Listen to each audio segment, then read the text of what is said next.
Okay, in this our sixth lecture video, I'd like to talk a little bit more about electric field lines and how they apply to a couple of specific situations. And then in the next lecture video and in class this coming week, we'll talk about some application in terms of calculation of electric field lines interacting with electric charges. So first I'd like to take you to OpenStack's figure 18.15. This is part of that figure. I've taken just part of it.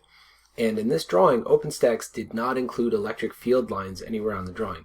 But we could show what the electric field lines look like due to this charged rod. We could draw the electric field lines coming out of it like this. Again, what the electric field lines coming out of the rod indicate is the direction of force that positive charge would feel if you were to place a positive charge somewhere in the space around this rod. So this is actually not very complicated in terms of the qualitative aspect. If I were to put a positive charge here, then I know it would get pushed in the direction of this arrow. And if I were to put a positive charge here, sort of between the field lines, it would get pushed in this direction, which I don't actually have a field line there to show, but it's clear based on the pattern of field lines what direction a positive charge would get pushed if I put one right here. That's what the field lines are there to show us visually. And as it says here, I'd like you to consider the force that each charge in the blue square, the material there, the force that each charge experiences due to the field that I've drawn. How is each charge pushed or pulled, and what effect does the force have on the particle? So if the electric field shows you the direction of force that a positive charge would experience, then you can see that the positive charges in each of these individual molecules would be pushed away from the rod. So we see that this one would get pushed this way and this one would get pushed this way. And maybe this molecule and this molecule shouldn't be drawn the exact same. Maybe there should be more of a symmetric positive up high on this one and down low on this one. And they didn't do that for whatever reason. The negative charges, note, in each one of these molecules is going to experience the exact opposite, a force in the opposite direction of the electric field lines, because those are negative charges.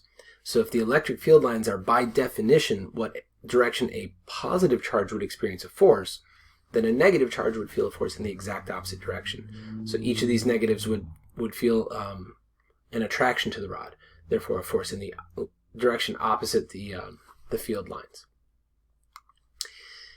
In the other part of figure 18.15, they showed bringing a negative rod near the insulating material. And again, we have a similar effect. I can introduce the field lines around it like this, and now because the rod is negatively charged, we see all the field lines coming in from all different directions toward the rod.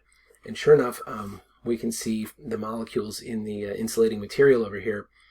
The negatives would get pushed in the opposite direction of the field lines. So if this started out as a regular old symmetric molecule, neutral, then the positive charges in the molecule would get a force pushing them in the direction of the electric field line arrow, and the negative in the opposite direction. And that's how this polarization occurs.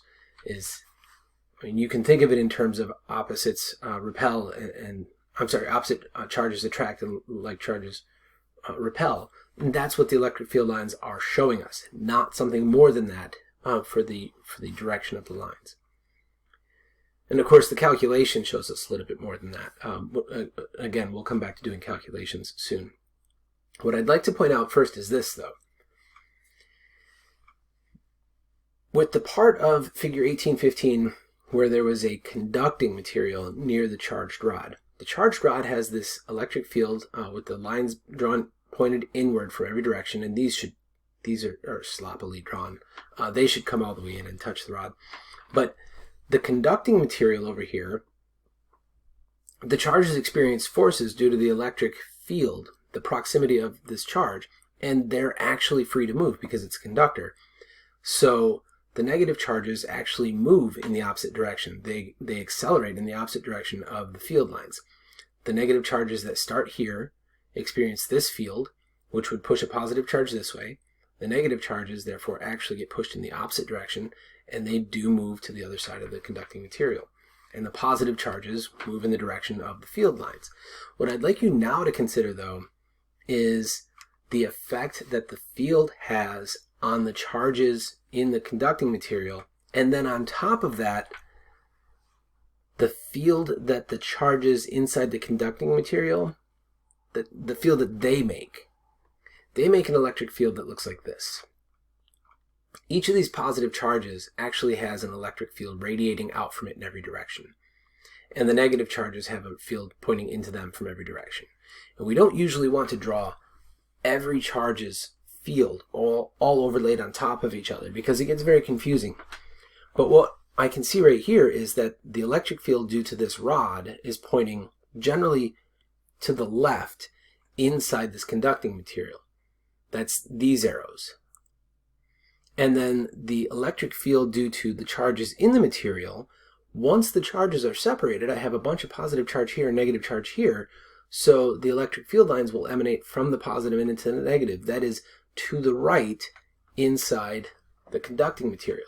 So I have an electric field pointing to the left here and to the right here, which brings us to a really important point about electric fields, and that is superposition.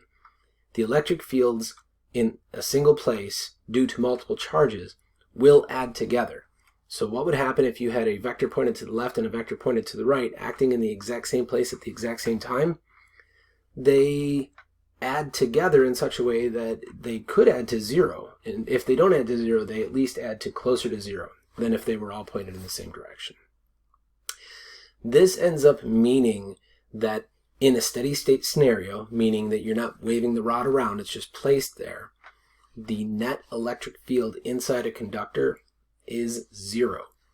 If the net electric field inside the conductor is not 0, then what happens is the charges inside the conducting material are feeling a net force and they move.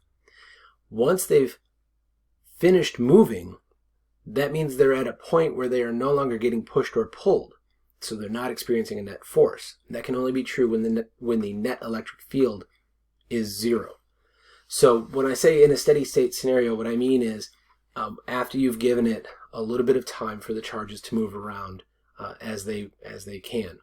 Once they are done moving, they're done moving. And so the reason that they're done moving is that the electric field inside the conductor is 0. And again, that you might want to say they cancel out. I don't want to say they cancel out. These electric fields in here, it's not that they disappear. They're not destroying each other. It's that they add to 0 because they point in opposite directions. They're both still there, but acting at the same time, they add to 0. This illustration from the textbook is showing us what happens if you have an uncharged conducting sphere and you place it in a relatively constant electric field. It distorts the electric field. And this electric field is a good example of what I was saying, where sometimes we see a field and we don't care what causes it. We don't get to see what caused this electric field in this drawing. There's clearly some large amount of positive charge and or some large amount of negative charge off screen. We're not being shown it, we don't care about it. We care about the effect it's having on this neutral conducting sphere. The field that the sphere is in will cause the positive charges to move in the direction of the arrows, the negative charges to move in the opposite direction of the arrows. This is a solid object, and these charges that are in it can't leave it very easily. So let's assume that it's not a strong enough electric field to make these charges spark and jump out. It's at least going to polarize the sphere, though. Once the sphere is polarized, the electric field inside will be from right to left, and the electric field on the outside is from left to right, and they add to 0. In fact, they're not even showing us the superposition of these fields. They're just showing us no field at all on the inside. That's the net effect, is that the electric field on the inside of this uncharged conductor at steady state is 0. I also want to point out that if you have a material like this, let's say this is a charged conducting sphere. If this has a net excess of positive charge, these positive charges don't want to be near each other, so they spread out as far away from each other as possible. If you have a conducting material that has a net charge on it, the charges will spread out evenly over the surface of the material. And then from the outside, the way it behaves is as though the electric charge is all concentrated in the middle. So this is a lot like saying, for example, the planet Earth pulls us toward the center of the Earth at all times. Well, if I'm out here floating above the earth and I'm getting pulled down by the earth, it's not that every part of the earth is right here pulling me here. Some parts are over here. And if I'm over here, they're pulling me that way. But other parts are over here pulling me that way. And the net effect is that if you are outside the planet Earth, you are getting pulled exactly toward the center. Electric charge works exactly the same way. If this sphere has a net positive charge, the net positive charge spreads out over the surface of it in a fraction of a second, reaches a steady state, and then at that steady state, anything on the outside of this sphere would see an electric field that is the exact same and feel an electric force that is the exact same as if all this charge was actually concentrated at the middle. Now, what would happen if you were inside this sphere is a little bit different, and we might get a chance to talk about that. I don't think we're going to have much opportunity to talk about shapes that are a little irregular like this, but I do want to note that charge collects at sharp points. So on a sphere, it spreads out evenly. If you have a irregular shaped object and it's no longer neutral, it has a net charge of some kind, the charge doesn't spread out evenly. It very much collects at a point. All right, that's it for what I wanted to talk about for these special cases with electric fields. And like I said, we'll get into some calculations in the next video and in class this week.